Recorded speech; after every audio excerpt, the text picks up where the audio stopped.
That's all trip இது ஒரு auto மற்றும் கேப் புக்கிங் ஆப். சின்ன டவுன்களுக்கு விசேஷம், கோயில், குளம்னு டூர் போறவங்க ஆட்டோ கேப் கிடைக்காம ரொம்ப கஷ்டப்படுவாங்க. அவங்களுக்கு இந்த ஆப் ரொம்ப பிரயோஜனமா இருக்கும். கீழே டிஸ்கிரிப்ஷன்ல இருக்க லிங்கை கிளிக் பண்ணி தட்ஸ் ஆல் ட்ரிப்பை டவுன்லோட் பண்ணி பேசலாம். கோவிந்தராஜ் சார், எப்படி பாக்குறீங்க நீங்க இதுல தேர்தலில் பிரதானமாக இருக்கக்கூடிய 4 கட்சிகள் அமைத்திருக்கக்கூடிய வியூகங்களை எப்படி நம்ம புரிஞ்சுக்க வேண்டியிருக்கு?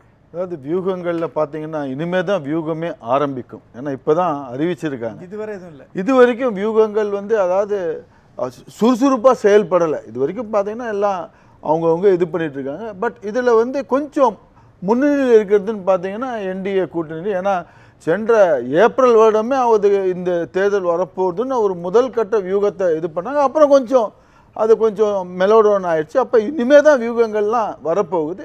ஆனால் வியூகங்களில் முன்னணியில் இருக்கிறதுன்னு பார்த்தீங்கன்னா அதிமுக என்டிஏ கூட்டணி. ஏன்னா பல்வேறு வாக்குறுதிகளை அவர் முன்னாடியே இன்னும் தேர்தல் அறிக்கை வரல, ஆனால் பல்வேறு வாக்குறுதிகளை அவர் கொடுத்துருக்கார்.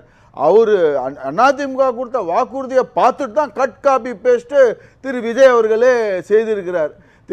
திரு விஜய் அவர்கள் தமிழ் வெற்றிக்கு என்ன மாற்று அரசியல்னு சுஷில் ராஜ்குமார் சொல்லியிருந்தார். எல்லோரும் எதிர்பார்த்தாங்க மாற்று அரசியல். இவர் இலவசங்களுக்கு எதிர்த்தாங்க. முதல்ல இந்த தாவேக்கால் இருக்கக்கூடிய இளைஞர்கள்லாம் இலவசங்கள் கூடாது அப்படின்னு எதிர்த்தாங்க. ஆனால் அவரே இப்போ இலவசத்தை தான் சொல்லி அவரே அதிமுகலேருந்து கொஞ்சம் திமுகலேருந்து கொஞ்சம் எல்லாத்தையும் சேர்ந்து ஒரு கலவையாக போட்டு ஒரு வெற்றிக்கான ஒரு வாய்ப்பாக மாறிடுமா? ஒரு கட்சி தன்னுடைய தேர்தல் வாக்குறுதியாக ஒன்று சொல்றாங்க, அதை கட் காப்பி பேஸ்ட் ஒருத்தங்க பண்றாங்க அப்படின்னா இது மட்டுமே வெற்றிக்கான அளவுகோலா இருக்குமா? நீங்க திமுக கூட்டணிக்குள்ள தொகுதி பங்கீடு விஷயத்துல ஒரு இழுபறி இருக்குது அப்படின்னா ஏறக்குறைய அதே நிலைப்பாடு தான் அதிமுகக்குள்ளேயும் இருக்குது. அதிமுக அதாவது நீங்க எல்லோரும் இப்ப பேசியிருக்கிறது பாத்தீங்கன்னாக்க மாபெரும் மெகா கூட்டணின்னு சொல்றீங்க. ஆங்கிலத்தில் ஒரு சொல்லுவாங்க குவான்டிடேட்டிவ் குவாலிட்டேட்டிவ்னு 2 சொல்லுவாங்க.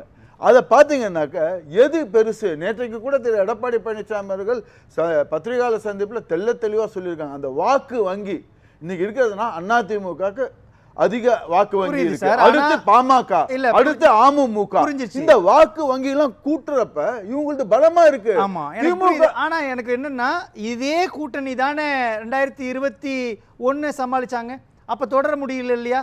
பிறகு அந்த ஒரு விஷயத்தை பார்க்கணும். இதே கூட்டணி அப்ப அமமுக இல்ல. நீங்க பாத்தீங்கன்னா அமமுக 2021 ஏறத்தாழ 22 தொகுதிகள்ல அவங்க கொஞ்சம் அதிமுக வெற்றி வாய்ப்பை தடுத்தது. இப்ப அந்த பிரச்சனை கிடையாது நமக்கு. அது மட்டும் இல்லாத இப்ப இந்த ஆட்சியின் மீது அதிருப்தி மிக கடுமையாக இருக்கிறது. இதெல்லாம் அதிமுக சாதகமாகத்தான் இருக்கிறது. அந்த வாக்கு உயர்ந்து இருக்கிறது. சரி, ஆனா கடைசி நேரத்தில் வரும்பொழுது தொகுதி பங்கீடு விஷயம்ன்றது ஒரு பெரிய பின்னடைவை ஏற்படுத்தாதா இந்த கூட்டணி கட்சிகளுக்குள்ள? தொகுதி பங்கீடெல்லாம் ஆல்ரெடி அமித்ஷாவும் எடப்பாடி பழனிசாமி அவர்களும் சென்ற ஏப்ரல் மாதம் பேசுகிறப்ப தொகுதி பங்கீடு பிஜேபிக்கு அந்த இது முடிஞ்சிச்சு ஓரளவுக்கு. இப்ப அதை கொஞ்சம் அதை அதுக்கு ஒரு மெருகூட்டி ஏன் சார் காத்திருக்கணும்? ஏன் அரசியல் கட்சிகள் காத்திருக்கணும் இருக்கு? இப்ப அதிமுகவே கேட்கிறேன், நான் உடைச்சு கேட்கலாமே. அதிமுக ஏன் தொகுதி பங்கீட்டு பேச்சுவார்த்தை இன்னும் தொடங்காம இருக்கிறாங்க? யார் சொன்னாங்க தொடங்காத இருக்காங்க? யார்? இன்றைக்கு அமாவாசை நேரத்தில் இன்னைக்கு நிறைஞ்ச இந்த நேரத்தில் அதிமுக தொகுதி இன்னைக்கு பேச்சுவார்த்தை ஆரம்பிச்சிருக்கிறாங்க. யார்? சற்று முன்னர் வந்த தகவல் எனக்கு அதிமுக பிஜேபி நயனார் நாகேந்திரன் 2 பேரும் ஆரம்பிச்சிருக்கிறாங்க. முதற்கட்ட பேச்சுவார்த்தை எல்லாம் முடிஞ்சிட்டு இருக்குது. மேற்கொண்டு இதுவாகுங்க. எங்க முதல்ல திமுக கூட்டணியில 43 இடங்கள் ஒதுக்கப்பட்டிருக்குது கம்யூனிஸ்டுகளுக்கு, அதாவது சிபிஐக்கு, காங்கிரஸுக்கு, அது இல்லாம சில கட்சிகளுக்கு, சின்ன கட்சிகளுக்கு 43 இடம் கொடுக்கிறாங்க. விசிக முக்கியமா சொல்லிட்டு இருக்கக்கூடிய தாமதம் ஏன்? அதிமுகவுக்கு ஏன் இவ்வளவு தாமதம்? விசிகாவை இன்னும் அழைப்பே வரல. விசிகாவுக்கு திமுக கூட்டணி பேசுறாங்களே சார். முதற்கட்ட பேச்சுவார்த்தை முடிஞ்சிருச்சு. அதே இது பாஜகவோடையோ பாமகவோடையோ அல்லது அமமுகவோடவோ எடப்பாடி பழனிசாமி அதிமுக பொதுச் செயலாளராக பேச்சுவார்த்தையை நடத்திட்டாரா? பேச்சுவார்த்தை நடக்காத எப்படிங்க கூட்டணியில வந்திருந்தாங்க? அலையன்ஸ்ல வரும்போது ஒரு முதற்கட்ட பேச்சுவார்த்தை கூட்டணியில நாங்கள் உங்களுக்கு இவ்வளவு தொகுதிகள் ஒதுக்கிறோம் அப்படின்னு ஒரு முதற்கட்ட பேச்சுவார்த்தை பண்ணி தான் கூட்டணியே அமைக்கிறாங்க. அந்த முதற்கட்ட உங்களுக்கு இவ்வளவு தொகுதி உதாரணத்துக்கு எடுத்துக்கொண்டானாக்கா இப்போ பார்த்தீங்கன்னாக்கா அமமுகவிற்கு ஒரு 10 தொகுதி உதாரணத்துக்கு. ஆனால் உடனே 10ன்னு சொல்லாது, நான் அதிகாரப்பூர்வமாக வரல, ஒரு உதாரணத்துக்கு சொல்ல வரேன். ஒரு 10 தொகுதி நாங்கள் உங்களுக்கு கொடுக்குறோம் வாங்க அப்படின்னு சொன்னோம். அதை பேஸ் பண்ணி ஒரு நம்பிக்கையின் அடிப்படையில் ஒரு ட்ரஸ்டின் அடிப்படையில் வராங்க, கூட்டணி இது பண்ணாங்க. மேற்கொண்டு 2ஆம் கட்ட பேச்சு இனிமேல் தான் நடக்க போகுது. ஏங்க இன்னும் 30 நாள் இருக்குங்க. தேர்தல் இது பண்றதுக்கு? இப்போ அங்கே தான் சார் ஒரு சிக்கலை இவங்க சொல்றாங்க. அமமுக யாரோடு பேச்சுவார்த்தை நடத்தும் தொகுதி பங்கீட்டு? எடப்பாடியார் கூட தான் நடத்த போறாங்க. நாங்க என்டிஏ கூட்டணிக்குள்ள இருக்கிறோம், என்டிஏ கூட்டணிக்குள்ள நாங்க பேச்சுவார்த்தை நடத்திக்குவோம்னு சொல்றதுனா இந்த நிலைப்பாடு தான் பாதகமான அம்சமா பார்க்கப்படுது இல்லையா? அப்படின்னு யார் சொன்னாதுங்க? இதுதான் மெயினா பார்க்க போனீங்கன்னாக்க எல்லாரும் சொல்லியிருக்காங்க.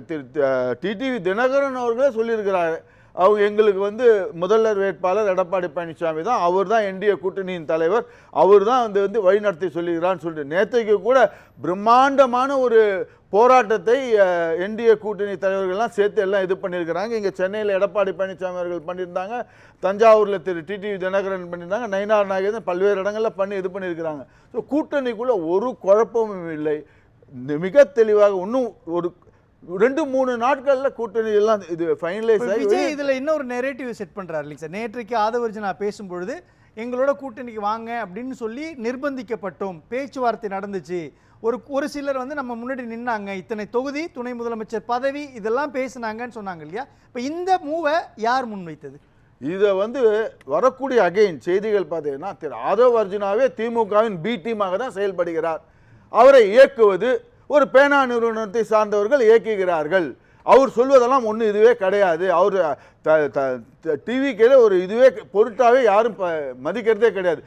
அதே டிவிக்கேல இருக்கக்கூடிய சிடி நிர்மல்குமார் அவர் என்ன சொல்லியிருக்காரு, நாங்கள் எதுவுமே பண்ணவே இல்லையே அப்படின்னு சொல்லியிருக்காரு. அவர் வந்து பத்திரிகையாளர் சந்தித்து சொல்லியிருக்காரு, அவர் அப்ப சொல்லியிருக்கிறாரு. இதுக்கு விளக்கம் இதுல பார்க்கும்பொழுது தாவேகாவினுடைய நிர்வாகிகள் பேசக்கூடிய பேச்சு முழுக்க முழுக்க திமுகவை விட அதிமுக வாக்கு வங்கியை தானே குறிவைக்கிற மாதிரி இருக்குது. ஏங்க இது திமுகவை விட அதிமுக வாக்கு, அதான் வரக்கூடிய சர்வே, இப்போ ரீசெண்டாக ஒரு சர்வே வந்திருக்கு, ப்ரீ போல் சர்வே, ஒரு பிரபலமான ஒரு நிறுவனம் 2 நாளைக்கு முன்னாடி ஒரு சர்வேயில் இது பண்ணிருக்கு. அதில் பார்த்தீங்கன்னாக்க அதிமுகவுக்கு தான் ஏறத்தாழ 39-40% சொல்லியிருக்காங்க. அந்த பிரபலமான ஒரு தனியார் தொலைக்காட்சி நிறுவனம் எடுத்திருக்கக்கூடிய சர்வே. 2வது தான் திமுக வருது. அதில் பார்த்தீங்கன்னா தாவேகாவிற்கு 14-15% தான் இருக்குது. அப்படி இருக்கிறப்ப தாவேகா இந்த 14-15% எங்கேருந்து வருதுன்னா திமுகவிலிருந்து தான் வருது. அதிகமான பாதிப்பு டேமேஜ் யாருக்குன்னா திமுக தான், தாவேகா வருதுனால. சரி, அப்போ அதிமுக என்ன வியூகத்தோட கிளம்புறாங்க? அப்போ அதிமுக வியூகம் என்னன்னாக்கா இந்த தீய சக்தி திமுகவை அகற்ற வேண்டும் அப்படின்றது, தமிழகத்தை காப்போம், மக்களை பாதுகாப்போம் அப்படின்ற ஒரு முழக்கத்தில் எடப்பாடி பழனிசாமி அவர்கள் ஜூலை மாதத்திலே அவர் வந்து மக்களை கொண்டு சந்தித்து எல்லாம் ஆயத்தமாட்டார். இதெல்லாம் தான் வியூகம் முன்னாடியே. இப்போ அங்கே தான் சார் கேள்வி வருது. இப்போ 4 முனை போட்டி களமாக தேர்தல் இருக்குது அப்படின்னு பார்க்கிறப்போ 3 முனைகளில் இருக்கக்கூடிய தாக்குதல் என்பது திமுக சார்ந்து தான் இருக்குது. அப்போது இந்த இடத்துல திமுகவுடைய வாக்குகளை அவங்க சிதைக்க முயற்சி பண்ணுறாங்களா, அல்லது இவங்களுக்குள்ளேயே ஒரு சண்டை போட்டுக்கிட்டு நாங்கள் தான் திமுகவுக்கு மாற்றுன்றத ஒரு விஷயத்தை பிரதானமாக முன்னிலைப்படுத்தினாங்கன்னா அந்த இடத்துல திமுக தானே கிங்காக இருக்குது? அதாவது ஒன்று உங்களுக்கு தெரியாதது ஒன்றும் கிடையாது. அண்ணா திமுகவுக்குன்னு ஒரு வாக்கு வங்கி இருக்குது, திமுகவுக்குன்னு ஒரு வாக்கு வங்கி இருக்குது. இது வந்து தேர்தலுக்கு அப்படியே தான் இருந்திருக்கும். இன்ஃபேக்ட் அண்ணா திமுக வாக்கு வங்கி உயர்ந்து இருக்கிறது. சென்ற தேர்தல் நாடாளுமன்றத்தில் அது உயர்ந்து இருக்கிறது. திமுகவுடைய வாக்கு வங்கி சரிந்து இருக்கிறது. ஸோ இந்த 2 வாக்கு வங்கி அது அப்படியே தான் இருக்கும். கொஞ்சம் மாறுதல்கள் ஏற்படலாம். அதுக்கப்புறம் நாம் தமிழருக்குன்னு ஒரு வாக்கு வங்கி இருக்கு. இதுல புதுசா வரவர் வந்து யாருடைய வாக்கு பிரிக்கிறான்னா திமுகவுடைய வாக்கு. போடுறாங்கன்னு வச்சுக்கோங்களேன் சார்.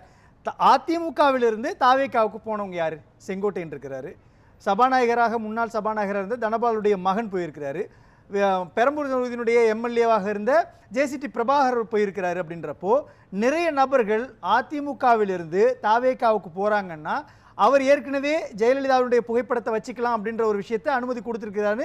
செங்கோட்டையன் எங்கே பார்த்தாலும் சொல்கிறாரு, எம்ஜிஆரையும் அண்ணாவையும் தன்னுடைய பிரச்சார வாகனத்தில் பயன்படுத்துகிறாருன்றப்போ விஜயோட டேரக்ட் ஹிட்டே அதிமுக தானே இருக்கு. எங்க அதிமுகவே கிடையவே கிடையாது. அதிமுகவில் அதாவது வேஸ்டேஜாக இருக்கக்கூடிய அந்த பேகேஜ், தேவையில்லாத ஆணியாக இருக்கக்கூடிய செங்கோட்டையன் அவருக்கு என்னங்க தாக்கத்தை ஏற்படுத்துகிறார்? செங்கோட்டையன் அவருடைய இதுலேயே தாக்கத்தை, இதுங்கெல்லாம் வந்து அங்கே அதிமுகவில் அவங்க வந்து எந்த விதமான ஒரு இதுவே கிடையாது. அவங்க எக்ஸஸ் பேகேஜாக இருந்தாங்க அதிமுகவில், தேவையில்லாத ஆணியாக இருந்தாங்க. அவங்க இங்கே போய் ஐக்கியம் அடைந்திருக்கிறார்கள். இவங்களால் திரு செங்கோட்டையனாக இருக்கட்டும், ஜேசிடி பிரபாகரனாக இருக்கட்டும், அவர்களால் எந்த விதமான தாக்கத்தையும் ஏற்படுத்த முடியாது. திரு செங்கோட்டையன் அவர்கள் சொன்னார், அதிமுகலேருந்து இவ்வளோ பேரை நான் கூப்பிட்டு வருவேன், மினிஸ்டரை கூப்பிட்டு வருவேன், இது பண்ணுவேன்னு. என்ன நடந்துச்சு கடைசியில்? அவர் போய் சந்திச்சாரு தேவர் திருமகனாருடைய அந்த ஜெயந்தியில் போய், அங்கே போய் 3 பேரும் இணைந்து சந்தித்தார். 4 பேர், சசிகலா அம்மையார் உட்பட 4 பேரும் இதோ வந்துடுறாரு. கட்சியில் என்ன ஆச்சு? நிதர்சனம், அதிமுக வலிமையாக இருக்கிறது. இவரு தனித்து விடப்பட்டார். வரக்கூடிய செய்திகள்லாம் இவர் எப்படா திருப்பி அதிமுக தாய் கழகத்துக்கு வரணும்னு எதிர்பார்த்து காத்துட்டு இருக்காரு. எடப்பாடி ஆட்டேருந்து அழைப்பு, நாளைக்கு அழைப்பு வந்துச்சுன்னு வச்சுக்கேன் வாங்க அப்படின்ட்டான்னா உடனடியாக விட்டேன் சவாரி போயிடலான்றதுல திரு செங்கோட்டையன் காத்து கொண்டிருக்கிறார். அதுதான் நிதர்சனம். கோவிந்தராஜ் சார், உங்களுடைய இறுதி கருத்து மக்கள் தீர்ப்பு பற்றி உங்களுடைய பார்வை? இறுதி கருத்து இந்த இதில் 2 பேர் சொன்னது, மணி அவர்களும் சுஷில் ராஜ்குமார் சொன்னதையும், வர்ச்சுவல் வாரியர்ஸ் அவங்க வேலையை திறம்பட செய்திருக்காங்கன்றது தெளிவாக தெரியுது. ஆனால் அந்த இன்னொரு இது கருத்துக்கு 3% அதை கலை யதார்த்தத்தை தான் நம்ம பார்க்க முடியுது. இது இப்போ டிவிக்கே வந்து எல்லா தொகுதியிலும் போட்டாங்கன்னு வச்சுங்களேன், தொகுதியில் செலவு பண்ணுறதுக்கு வேட்பாளர்கிட்ட பைசா இருக்கா? தேர்தல் ஆணையம் இன்னைக்கு உச்சபட்சமாக 40 லட்சம் ரூபாய் வரைக்கும் ஒரு வேட்பாளருக்கு கொடுத்துருவாங்க. அந்த 40 லட்ச ரூபா செலவு பண்ணுறது கூட டிவிக்கேல ஆள் இருக்காங்களா இன்னைக்கு 234 தொகுதியில்? அது ஒரு மிகப்பெரிய ஒரு கேள்விக்குறியாக இருக்குது. ரெண்டாவது, ஒரு ராஜ்குமார் சார் சொல்கிறப்ப பிஜேபி அதிமுகவை விழுங்கிடும்ன்ட்டு. அதிமுகவை விழுங்க யாராலையும் முடியாது. எடப்பாடி பழனிசாமி அவர்கள் ரொம்ப சாமர்த்தியமானவர். அவர் இதெல்லாம் கணக்கு போட்டு தான் வச்சிருப்பார், யார் யாருக்கு என்னன்னு. ஒரு சின்ன எடுத்துக்காட்ட சொல்கிறேன். சென்ற தேர்தலில் லீ மெரிடியன் ஹோட்டலில் விடிய போச்சு. அமித்ஷாவிற்கும் முருகன் அவங்கெல்லாம் இருந்து இது பண்ணியிருந்தாங்க. கூட்டணி பேச்சுவார்த்தையும் போது 3 மணி வரைக்கும் போச்சு. ஆரம்பித்தது 50லேருந்து ஆரம்பித்தாங்க, கடைசியில் விடிய போட்டு. அப்போ எடப்பாடியார் தான் முன்ன நிறுந்து அந்த இதை லீட் பண்ணிட்டு இருக்காரு. அப்போ ஓபிஎஸ் கூட கொடுத்துடலான்னு அப்படியே இது பண்ணிட்டு இருந்தார் இலகிய மனதோடு. அப்போ அவர் இப்போ அப்போவே அவர் வந்து தெளிவாக இருந்தார். அவருக்கு பிஜேபியினுடைய எல்லா நகர்வுகளும் எடப்பாடி பழனிசாமி அவர்களுக்கு தெளிவாக தெரியும். அதனால் இதெல்லாம் தெரிஞ்சு தான் அவர் வந்து இது பண்ணியிருக்கார். அதனால தான் முன்னாடியே அவர் வந்து பிஜேபியோட இது பண்ணும். இன்னைக்கு தமிழகத்தில் இந்த திமுகவை வீழ்த்துவதற்கு ஒரே கட்சி யாருன்னா அது அதிமுக தான்.